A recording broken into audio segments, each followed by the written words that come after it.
হে কৃষ্ণ করুণা সিন্ধু দীনবন্ধু জগৎপথে গোপেশ গোপিকাকান্ত রাধাকান্ত নমঃস্তুতে। জয় শ্রীকৃষ্ণ, রাধে রাধে। বন্ধুরা, শ্রীমদ্ ভগবদ্গীতা এমন একমাত্র গ্রন্থ যা মানুষকে বেঁচে থাকার সঠিক পথ দেখায়। শ্রীমদ্ ভগবদ্গীতা জীবনে ধর্ম, কর্ম এবং প্রেমের পাঠ শেখায়। শ্রীমদ্ ভগবদ্গীতার জ্ঞান মানব জীবন এবং জীবনের পরবর্তী জীবনের জন্য সমান উপযোগী বলেই মনে করা হয়। গীতা হল সম্পূর্ণ জীবন দর্শন, আর যে ব্যক্তি একে যথাযথভাবে অনুসরণ করতে পারে সেই ব্যক্তিই হয় সর্বশ্রেষ্ঠ। শ্রীমদ্ ভগবদ্গীতায় মোট 18টি অধ্যায় এবং 700টি শ্লোক আছে, যা সবার পক্ষে প্রতিদিন পাঠ করা এবং উপলব্ধি করা সম্ভবকর নয়। সেই জন্যই আজকের এই অত্যন্ত গুরুত্বপূর্ণ ভিডিওতে আমরা শ্রীমদ্ ভগবদ্গীতার কতকগুলি গভীর উপলব্ধি নিয়ে আলোচনা করব, যেটা জানার পর আপনি শ্রীমদ্ ভগবদ্গীতার প্রকৃত অর্থ উপলব্ধি করতে পারবেন। তাই আপনাকে অনুরোধ করব, আপনি প্রতিদিন এই ভিডিওটি রাতে ঘুমানোর আগে আর সকালে ঘুম থেকে ওঠার পর অবশ্যই শুনবেন, আর দেখবেন আপনার জীবনে কেমন আমূল পরিবর্তন হতে থাকবে। সব কিছু নতুন মনে হবে। যত দুঃখ, চিন্তা, ভয়, পিছুটান সব আস্তে আস্তে চলে যাবে। এ কথা সত্য, পরীক্ষিত। শ্রীমদ্ ভগবদ্গীতাকে মুক্তিদায়ী বলা হয়, কারণ এই গীতা আমাদের ভৌতিক জীবনের সমস্ত দুঃখ কষ্ট থেকে মুক্তি দেয়, সমস্ত সমস্যার সমাধানের দেয়। জীবনে ঘটে যাওয়া প্রতিটি দুঃখ, কষ্ট, রাগ, ভয় এই সব কিছু দূর করার অলৌকিক শক্তি রয়েছে এই শ্রীমদ্ ভগবদ্গীতায়। বরাহ পুরাণ অনুযায়ী যে মানুষ প্রতিদিন গীতা শোনেন ও গীতা পাঠ করেন, সে তার সমস্ত দুঃখ থেকে মুক্ত হয়ে যায় এবং তিনি ভৌতিক জীবনের সমস্ত রকম সুখ প্রাপ্ত করেন। শ্রীমদ্ ভগবদ্গীতা শ্রবণ করলে তার ভাগ্যের কোনো দুঃখ কষ্ট অথবা কর্মফলজনিত কোনো কষ্ট তার কাছে আসে না। গীতা মহাত্মে এও বলা হয়েছে, যে ব্যক্তি প্রতিদিন গীতা পাঠ করেন বা গীতা শোনেন তাকে মানুষ নয়, দেবও ভাবা উচিত। তাই তো গীতায় বলছে, শ্রেয়ান সধর্ম বিগুণা পরধর্মাৎ সমষ্টিতাৎ সধর্মে নিধনং শ্রেয় পরধর্ম ভয়াবহ।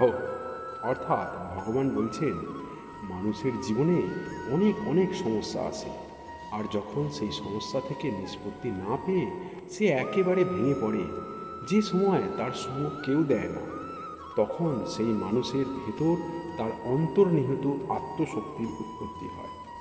এই সমস্যার পরিস্থিতিতেই সেই মানুষের আসল চরিত্রের নির্মাণ হয়।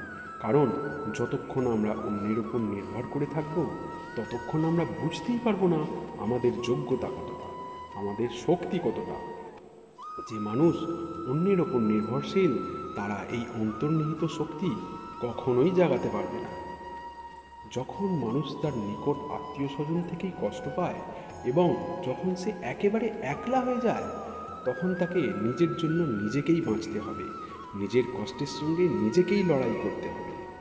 সারা পৃথিবী তো কেবল আপনাকে সান্ত্বনা দেবে, কিন্তু এমন কেউ নেই যে আপনার জীবন থেকে আপনার সমস্ত সমস্যা দূর করে দিতে পারবে। তাই লক্ষ্য করে দেখবেন, এই পৃথিবীতে দুই ধরনের মানুষ হয়। প্রথমজন যখন সমস্যা আসে তারা ভেঙে পড়ে, হার মেনে নেয় জীবনের কাছে। আর দ্বিতীয়জন যখন তাদের উপর কোনো সমস্যা আসে, তখনই তাদের এই মধ্যস্থ শক্তি জেগে ওঠে। আর এই ধরনের মানুষের পরিচয় সবসময় তাদের মধ্যেকার অন্তর্নিহিত শক্তি দ্বারাই হয়ে থাকে। আপনি কখনো কখনো অনেকের মুখেই শুনে থাকবেন যে, যদি তার জীবনে কোনো দুঃখ, কষ্ট বা সমস্যা না আসতো, তাহলে সে আজ যেখানে আছে সেখানে সে কখনোই পৌঁছতে পারত না। অনেক সময় জীবনে এই কারণেই সমস্যা আসে, যাতে আমরা সেই সমস্যার সম্মুখীন হয়ে আমাদের অন্তর্নিহিত শক্তিকে জাগিয়ে জীবনে অনেক বড় কিছু করতে পারি। শ্রীমদ্ ভগবদ্গীতায় আরও বলছে, অনন্যাশ্চ চিন্তয়ত মম যে জনা পরিবাসতে তেষাং নিত্য অভিযুক্তানাং যজ্ঞ ক্ষেমং বহাম্যহম। অর্থাৎ আপনি আপনার সমস্ত দুঃখ, কষ্ট, চিন্তা, ভয় ভগবানকে অর্পণ করে দিন। যে সমস্ত লোক নিজের চিন্তার বোঝা নিজের সমস্যার বোঝা মাথায় নিয়ে চলে তারা সারা জীবনে কখনোই আনন্দ প্রাপ্ত করতে পারে না। কিন্তু যারা তাদের সমস্ত চিন্তা, দুঃখ, সমস্যা ভগবানের শ্রীচরণে অর্পণ করেছেন, তাদের মধ্যে অদ্ভুত এক বিশ্বাসের সৃষ্টি হয়েছে, এক শক্তি উৎপন্ন হয়েছে। আর সেই শক্তি দিয়েই সমস্ত সমস্যা, দুঃখ, কষ্টকে জয় করতে পেরেছেন তারা। জীবনকে বর্তমানে উপভোগ করতে শিখেছেন। ভগবান বলছেন, যারা কেবল আমাকেই ভাবে, আমি নিজে তাদের রক্ষা করি, তাদের অভাব পূর্ণ করি। ভগবদ্গীতায় শ্রীকৃষ্ণ বলছেন, যে লোক আমার এই শিক্ষাগুলোর ওপর বিশ্বাস রাখে না, তারা এই সুখ দুঃখের চক্র থেকে কখনোই বেরোতে পারবে না। সে তার জীবনে ক্ষণস্থায়ী সুখ অনুভব করবে, কিন্তু আবারও তার জীবনে দুঃখ এমনভাবে আসবে যে সে পুরো ভেঙে পড়বে। তারপর আবার কিছুকাল পর সুখ আসবে, আবার কিছুকাল পর দুঃখ আসবে।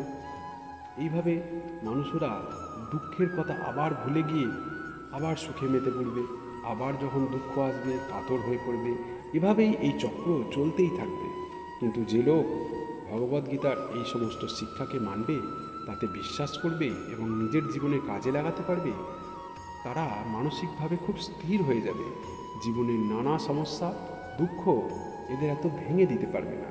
বাইরে কি হচ্ছে তা নিয়ে তাদের মনে কোনো চিন্তা হবে না। প্রতিটি ছোট ছোট সমস্যায় তারা দুঃখও পাবে না, আবার প্রতিটি ছোট ছোট খুশিতেও তারা পাগল হয়ে যাবে না। তাই ভগবদ্গীতা আমাদের এটাই শেখায়, জীবনে আমাদের সুখে ও দুঃখে কীভাবে বাঁচা উচিত।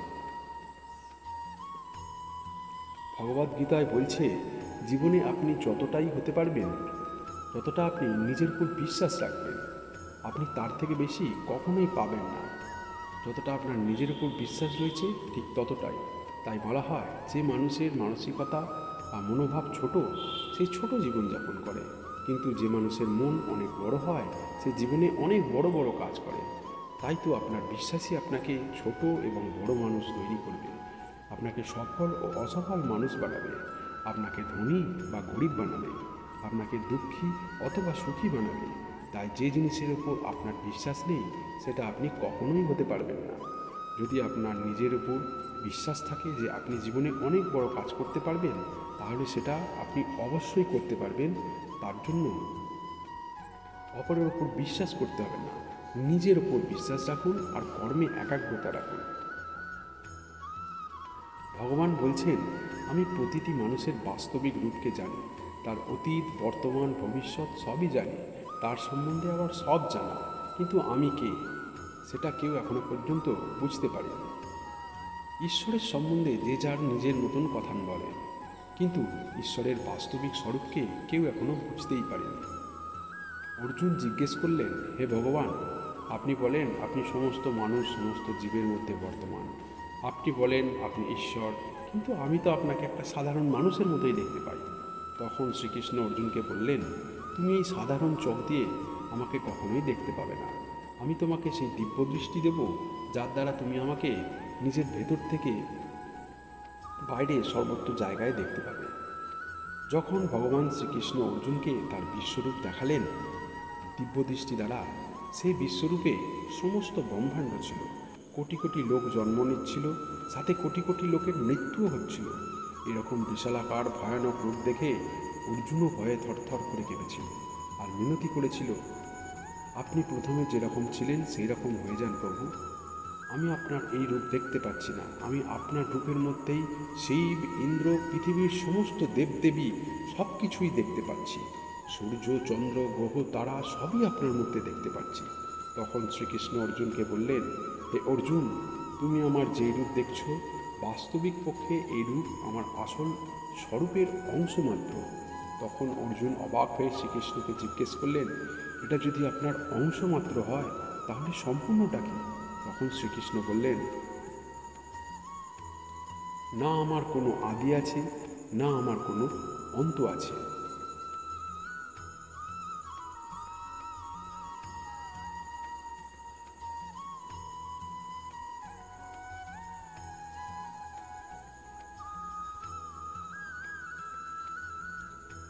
আমি অনন্ত, আমাকে মাপা যাবে না, না আমার কোনো রূপ আছে, না আমার কোনো নাম আছে। যে যেইভাবে আমাকে ডাকবে, আমি সেই রূপে তার সামনে প্রকট হয়ে যাই। যে যেই নামে আমাকে ডাকবে আমি সেই নামেই তার কাছে প্রকট হই। তাই বলা হয় ভগবানের লীলা ভগবানই জানেন। শুধু আমাদের জীবনের সমস্ত চিন্তা ভয় ভাবনা ভগবানের শ্রীচরণে অর্পণ করে দিতে হবে, আর তাকে স্মরণ করে বলতে হবে, হে ঈশ্বর, আমার জীবনের দড়ি আপনার কাছে। এবার জীবনে যা হবে তা আপনি সামলে নেবেন। যার মনে এই রকম ভাবনা থাকে সে তার শক্তিকে নিজের হৃদয়ে অনুভব করতে পারবে। সমস্যার সময় সে ভগবানের কৃপা অনুভব করতে পারবে। বন্ধুরো আত্মা আত্মনতস্য ইয়ে নাত্মা এব আত্মনাজিত অনাত্মন তু সত্যুতে বর্ততে আত্মা এব সত্যুবত। ভগবদ্গীতার আরও একটি শিক্ষা হলো মানুষের মনই তার সবথেকে বড় বন্ধু, আর মানুষের মনই তার সবথেকে বড় শত্রুও। যে মন আপনার মতে চলবে সেই মন আপনার সবথেকে বড় সাথী বা সঙ্গী হবে, কিন্তু যেই মন আপনাকে তার মতো করে চালাবে, আপনাকে নিয়ন্ত্রণ করবে, সেই মনের থেকে বড় শত্রু আপনার আর কেউ নেই।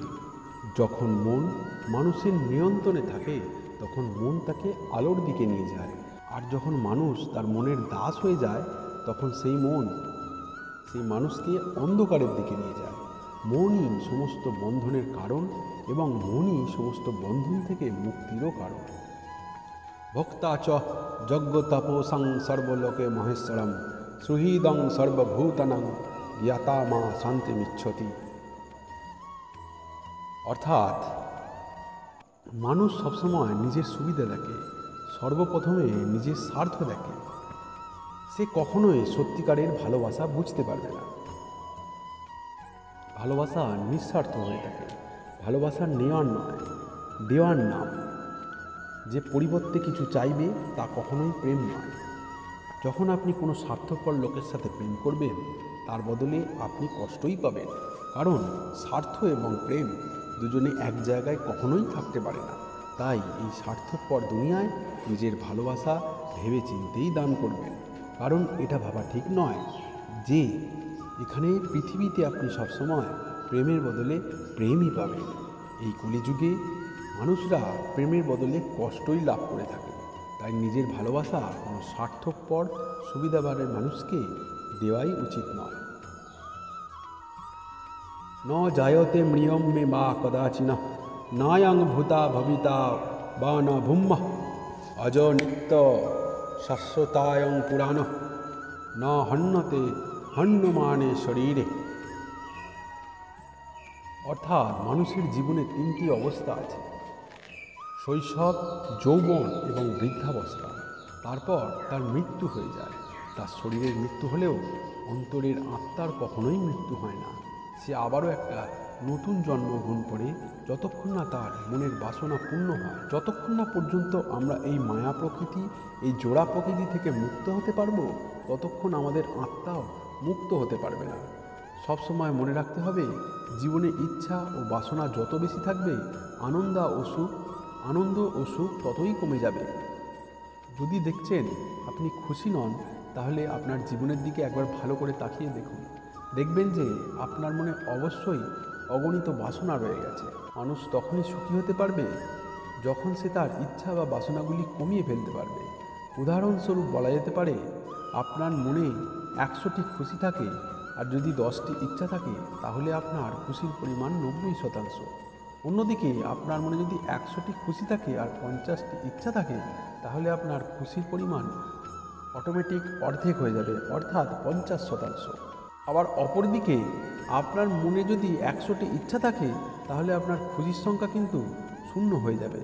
আবার যখন খুশির সংখ্যা 100রও বেশি হয়ে যাবে তখন আপনার সব কিছু ঋণাত্মক দিকে চলে যাবে, তখনই সৃষ্টি হবে দুঃখের। এর থেকে বোঝা যায় যে ইচ্ছা কমলে খুশি একা একাই বেড়ে যাবে, আর ইচ্ছা বাড়ালে দুঃখ একা একাই চলে আসবে। কর্মেণ্যবাধিকারস্তে মা ফলেষু কদাচন মা কর্মফল হেতুষু ভূমা তে সংঘস্ত কর্মণি। অর্থাৎ প্রতিটা মানুষকে তার কর্তব্যের যথাযথ পালন করা উচিত, কোনো চিন্তা ও লোভ ছাড়াই। যে মানুষ কোনো চিন্তা, লোভ ও স্বার্থ ছাড়াই কাজ করে সে সেই কাজে কখনোই দুঃখ পাবে না। যে কোনো কাজ থেকে আমরা তখনই দুঃখ পাই যখন আমরা সেই কাজটির সঙ্গে নিজের লোভ ও স্বার্থ জুড়ে ফেলি, যখন সেই কাজটাকে নিয়ে অনেক বেশি চিন্তা করে ফেলি। কথা সত্যি যে দুঃখ কখনো বাইরে থেকে আসে না, মানুষ নিজেই তার নিজের দুঃখ সৃষ্টি করে। যদি নিজের কর্মফল থেকে মুক্তি পেতে চাও তাহলে নিজের লোভ, স্বার্থ, চিন্তা ত্যাগ করে কর্ম করা উচিত। এই মনোভাব দিয়ে যে কর্ম করে ভগবান শ্রীকৃষ্ণ তাকে যোগী বলেন। অহমাত্মা গুড়াকেশে সর্বভূতাশয়স্থিতা অহমাশ্চিদা অধ্যাঞ্চ ভূতনামন্ত এবচ। অর্থাৎ ভগবান শ্রীকৃষ্ণ বলে, আমি প্রতিটি মানুষের মধ্যে থাকি, এমন কোনো মানুষ নেই যার মধ্যে আমার শক্তি নেই। কিন্তু এই কলিযুগের মানুষ চেতনার কথা শুনতেই চায় না। যে মানুষের মধ্যে চেতনা আছে, এই ঘোর কলিযুগে মানুষ সেই মানুষের কথাই শোনা ছেড়ে দেবে, কারণ এই সময় মানুষ শুধু নিজের মনের দ্বারাই চালিত হবে। মানুষের মন যা তাকে বলবে সে সেটাই করতে থাকবে। তার বুদ্ধি চেতনা তাকে যেটা করতে বলবে সেটা তার কানেই যাবে না। যখন কোনো মানুষ কোনো বাজে কাজ করতে যায় তখন আমার দ্বারা হওয়া চেতনা থেকে আসা আওয়াজ তাকে আটকায়, তাকে বলে এটা ঠিক না ভুল। কিন্তু মানুষ এতটাই ভুল কাজ করতে এগিয়ে গেছে যে আজ এই আওয়াজ তার গ্রাহ্যই হবে না। ঈশ্বরকে মানুষ সব জায়গায় খুঁজে বেড়ায়, কিন্তু নিজের মনের মধ্যে কখনো খোঁজে না, কখনো শান্ত ও স্থির হয়ে নিজের ভেতরেই দেখে না। কারণ বাইরে যাত্রা করা খুবই সহজ, নিজের মনের ভেতর যাত্রা করা ততটাই কঠিন। সর্বদা মনে রাখবেন, যে ব্যক্তি নিজের মনের ভেতরে ঈশ্বরকে দেখতে পায়নি সে কখনো প্রকৃত ঈশ্বরকে দেখতে পাবে না। মন্দিরও যদি যায় সেখানে সে শুধু মূর্তি দেখবে, কিন্তু সে যদি নিজের মধ্যেই নিজের ভেতরটা দেখে তাহলে সে বাস্তবিকভাবে ভগবানকে চিনতে পারবে। ভগবান সমস্ত জায়গায় ব্যাপ্ত, কিন্তু যার চোখে স্বার্থের চশমা পড়া আছে সেই ভগবানকে কোথাও খুঁজে পাবে না। এমন কোনো জায়গা নেই যেখানে ঈশ্বর নেই, আর যা বাইরের দুনিয়াতে নেই তা খুঁজে পাবেন কি করে? যা আপনার ভেতরেই আছে তাকে দর্শন আপনাকে নিজের মধ্যে দিয়েই করতে হবে। ভগবদ্গীতায় বলছে, অহংকার, রাগ, নির্দয়তা এগুলি অনাজ্ঞতার দ্বারা সৃষ্টি আসরিক মনোভাবাপন্ন মানুষের গুণ। তাই সর্বদা এমন লোকেদের থেকে দূরে থাকা উচিত যাদের মধ্যে অহংকার আছে, রাগ আছে। সমস্ত ভালো মানুষদের এদের থেকে দূরে থাকা উচিত। একটি ভালো এবং খারাপ মানুষের মধ্যে কি থাকে? খারাপ মানুষ সবসময় নিজের অহংকার এবং নিজের রাগে থাকেন, নিজের রাগ নিয়েই জীবন কাটায়। একটি ভালো মানুষ অন্যের ভালো কথা ভেবে জীবন কাটায়। একটি অহংকারী মানুষ কখনোই মিষ্টি কথা বলতে পারবে না, আর যদি কখনো সেও সেই কথাগুলি বলে তাহলে জেনে রাখবে অবশ্যই সেগুলি মিথ্যে কথা হবে। আর ভালো মানুষ যখন বলবে তখন সমস্ত মানুষ শুনতে চাইবে। গীতায় আরও বলা হয়েছে, মানুষ যে জিনিসটা নিয়ে বেশি চিন্তা ভাবনা করে সেই জিনিসটার প্রতি তার আসক্তি লাভ করে, তার প্রতি তার মোহ জন্ম নেয়। সে সেই জিনিসটা পাওয়ার লোভ করে আর সেটা পাওয়ার জন্যই কামনা করে বসে। আর যদি সেই জিনিসটা সে না পায়, তার কামনা যদি পূর্ণ না হয়, তখনই তার মধ্যে ক্রোধের জন্ম নেয়। আর এই ক্রোধের ফলেই ভালো মন্দর বিচার বুদ্ধি নষ্ট হয়ে যায়, আর বুদ্ধি নষ্ট হয়ে যাওয়ার ফলেই সেই মানুষ নিজেও নষ্ট হয়ে যায়। দুর্বল মন বিপরীত পরিস্থিতিকে সমস্যা বলে মনে করে। যখন মানুষের মন দুর্বল থাকে তখন পরিস্থিতি মানুষের দুর্বলতা হয়ে যায়, কিন্তু যদি মানুষের মন মজবুত হয় তাহলে সেই পরিস্থিতিকে ওই মানুষ সুযোগ হিসেবে গ্রহণ করে। তার কাছে বাইরের পরিস্থিতি কেমন রয়েছে তাতে তার কিছু যায় আসে না। তাই আপনার মনের অবস্থা কী তা অত্যন্ত গুরুত্বপূর্ণ। ভগবান শ্রীকৃষ্ণ অর্জুনকে বললেন, প্রতিটি মানুষ রজতম সত্য গুণ নিয়েই তৈরি। তাই এমন কোনো মানুষ নেই যার মধ্যে কোনো খারাপ কিছু নেই, আবার এমন কোনো মানুষও নেই যার মধ্যে কোনো কিছুই ভালো নেই। আপনি যদি চান তাহলে ভালো মানুষের মধ্যেও খারাপ গুণ খুঁজে পাবেন, আবার যদি চান খারাপ মানুষের মধ্যেও অনেক ভালো গুণ খুঁজে পাবেন। তাই যদি আপনার মনে হয় আপনার মধ্যে কোনো খামতি ছিল যার জন্য আপনি জীবনে এগিয়ে যেতে পারছেন না, তাহলে এটাই আপনার সবথেকে বড় ভুল।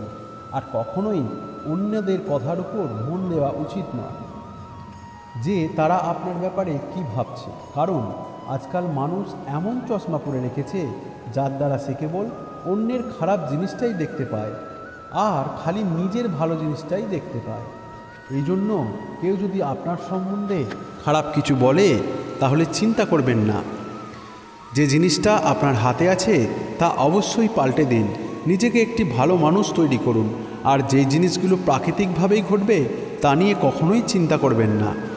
জয় শ্রীকৃষ্ণ, রাধে রাধে। হরে কৃষ্ণ কৃষ্ণ কৃষ্ণ হরে হরে, হরে রাম রাম রাম হরে হরে।